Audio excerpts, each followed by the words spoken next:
Warner's top 5 quarterbacks from week 9, presented by Discover Card. You had a lot of options, Kurt. Which way did you go? Well, I tell you what, Scott, I love it when new guys make the list. We're halfway through the year, and we got a couple guys on here kind of bookending this top 5 that haven't been on the list yet. So I'm always excited when different guys hit it at some point in time. So let's go ahead and get into it, starting at number 5. Putting Ryan Fitzpatrick, a little Fitz magic at number 5. And I know there hasn't been a lot to be excited about in Miami, but since being reinserted as the starter, he's really given them a spark. They go out and get their first win. You see it right there. 3 touchdowns, 288.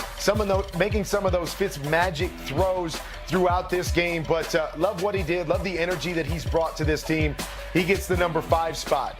The number 4 spot. Now, you might look at the stats and the numbers and go, I didn't blow anybody away. But this was really about leadership. And in a big moment, on a big stage, against a really good football team, he showed up and he led his team to a victory. And only 160-some yards passing, ran for a couple touchdowns, but just seemed to be in control the whole night, that they couldn't figure him out. And when they did, he had an answer for it. Lamar Jackson gets the number 4 spot. Number 3, a guy we haven't given a lot of love this year, but I love the way this team is playing. They're exceeding expectations. I think this guy's exceeding expectations in Derek Carr. Love the way he's playing second year in this John Gruden system. And, you know, he's making some superstars out there out of guys like Darren Waller. So love the way he's playing in full control. He gets the number 3 spot. Okay, number 2 is a guy that seems to be on this list every week, and deservedly so. I mean, Russell Wilson, another huge game, 5 more touchdown passes, 378 yards, and I mean, he does not disappoint. He has become must-watch TV. I think he's the leader in the clubhouse for the MVP, and every single week he does whatever his team needs to get a victory. This time it was going into overtime. Don't give the other team the ball. Lead them down, get them a touchdown. Russell Wilson, once again, high on the list at number 2. And then number 1, a guy that hasn't made the list yet. His team's undefeated, but I thought he had a great game last Thursday night. It was a lot closer than a lot of people expected, but not because of Jimmy G. He played great. 317, 4 touchdowns, getting more and more comfortable in this offense, but fun to see. I love what they're doing out in San Francisco, but to make throws like that with pressure in your face and dropping dimes from 25 yards out, love what Jimmy G did this past week, and he gets that number 1 spot. Oh, and we rub our hands together in expectation because number 1, Jimmy G, and number 2, Russell Wilson, are head-to-head on Monday Night Football, coming up for a huge battle in the NFC West. We haven't heard the name Baker Mayfield on your list hardly at all this year. Stick around, Kurt. I got to ask you about Baker coming up in just a little bit on NFL Total Access. The Huddle for 100 initiative continued today for the Bob Woodruff Foundation. The 49ers and the NFL hosting a huddle centered around fostering the sense of community among veterans and civilian community members. A letter of thanks can go a long way. As part of the NFL's Huddle for 100, you can join the NFL and its players in its salute to service to honor those who bravely serve our country by visiting NFL.com/salute and learning how you can send your letter today. Browns Hunt coming off an 8-game suspension for violating the league's the league's personal conduct policy. It'll be interesting to see how they work him back into the lineup, with Nick Chubb being probably the best part of the Browns offense. Best part of the Browns offense? Probably not going to label Baker Mayfield that these days. According to Next Gen Stats, Baker has the lowest passer rating in the league when not under pressure. He also has more picks than touchdowns in that circumstance. Here's Kurt Warner on the man in a sophomore slump.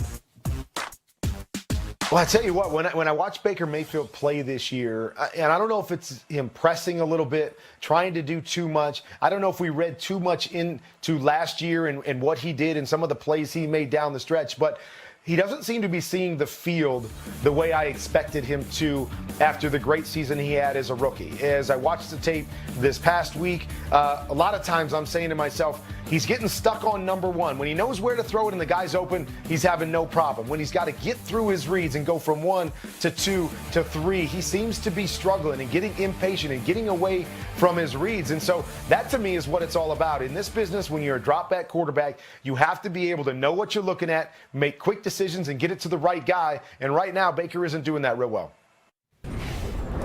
JJ, you played with some pretty good quarterbacks. Did you ever find yourself in a position of trying to help one of them get back in a rhythm and out of a slump? Absolutely. We've been in situations where the offense wasn't moving the ball. Nobody was making plays. But I could tell you one thing, especially about Aaron Rodgers. When the offense is struggling, he'll give a certain receiver a chance. If that certain receiver shows that I can go up and make that play, he'll come back in the huddle the next play, call the whole play, and say, Jordy, go get this one. And we sit in the huddle like, oh, but as an offense, we understand, too, this kid just made a play. We're trying to get rolling. It's one-on-one. Go make a play. He won't even go through any of the other reads. Go make a play. Go get this ball because you showed me time in and time out you can do that. He has a guy over there that showed him time in and time out that he can make these plays. Baker does. You have one-on-one coverage at the end of the ball game with Odell Beckham Jr., and he's proven to make these tough catches week in and week out for you, not even with the job, for you. He's taking these balls off people's helmet, one-hand catches. He's shown you one-on-one coverage. Throw it in my area. Let me help you. You don't got to read no coverages. You don't got to hold the ball. Get it out, and I will make a play for you. And that will give confidence to Baker to continue to keep giving him chances, and he will get out of that slump. And when you got a guy like OBJ, you know he's going to get a lot of retention. Like guys are going to try and double team him and take him away. And I get it. You can throw it up in his radius and he can make a big play. But as far as a play caller, my thing is if you have a quarterback, a young quarterback struggling, you got to scheme sometimes to help him. You got to run the football. We know it. They're going to get Hunt back. Run the football with Hunt and Chubb. These are arguably the two best tandems in the league. You got them in your backfield. And then with the passing scheme, it's starting to come a little predictable. When you watch tape on this offense, okay, it's run, pull, RPO, throw slants, or throw certain route combinations that if I know this watching tape, then a lot of defenses are understanding and knowing this watching tape. So the play caller has to do a better job at putting him in position, changing the scheme up. Remember with Kirk Cousins week 5? Yeah. Everybody was hollering and screaming. They changed it up. And look what they're doing now on offense. They changed it up, and he also is letting it go, too, and giving them receivers some chances down the field to make throws. Like Thielen told him, you got to give us a chance. You know, Baker did change some things up on Sunday related to his facial hair. He showed up to the game with a beard. He came out for warm-ups with a Fu Manchu, and he showed up to the post-game press conference with a mustache. So a lot of us were wondering, why the many looks, Baker? And we got ourselves an answer today. The quarterbacks had a Movember mustache, and the original thought for me, I do the handlebars. I was undefeated before Sunday with the handlebar mustache, so I shaved it off because I didn't deserve it.